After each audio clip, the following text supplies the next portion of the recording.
அனைவருக்கும் நமஸ்காரம். இப்போது ஒரு குடும்பத்தில் புருஷன் பொண்டாட்டிக்குள்ள நிறைய வாக்குவாதங்கள் நடக்கும். சகஜம் தானே, அது எல்லா குடும்பத்திலும் நடக்கும். இப்போ இங்கே என்ன நடக்குது, நான் சொல்ல போகிறது, பொண்டாட்டி புருஷன்கிட்ட கேள்வி கேட்குறேன், புருஷன் அதுக்கு பதில் சொல்கிறாங்க. அதுதான் இப்போ நடக்குது. அந்த சீனு தான் நான் சொல்ல போகிறேன். பொண்டாட்டி கேட்குறான், அந்த காலத்திலேருந்து இந்த காலம் வரைக்கும் கெட்டின புருஷனுக்காக பொண்டாட்டி விரதம் இருக்கிறான், தெரியுதா? ஆனால் பொண்டாட்டிக்காக எந்த புருஷன் விரதம் இருக்கிறாங்களா சொல்லு? கணவன் சொல்கிறான், புருஷன் சொல்கிறாரு, ஏன் இல்லை அப்படின்னு கேட்குறேன். அப்போ பொண்டாட்டிக்கு எந்த விரதம் இருக்கிறீங்க அப்படின்னு பொண்டாட்டி கேட்குறாங்க.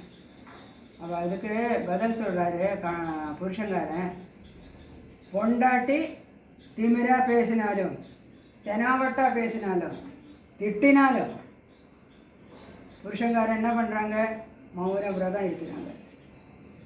அந்த மௌன விரதம் இருக்கலைன்னு நினச்சிக்கோங்களேன், அடுத்த விரதம் வர வரைக்கும் பொண்டாட்டி உயிரோடு இருக்க மாட்டான். ஒரே அட்டி இன்னொரு சத்தம் தான் வரும், ஒரு சவுண்டு தான் வரும், அதோடு சரி விரதம் இருக்கிறாங்க. விரதம் பொண்டாட்டி விரதம் இருக்கிறது கெட்டின புருஷனுக்காக மட்டும்தான்.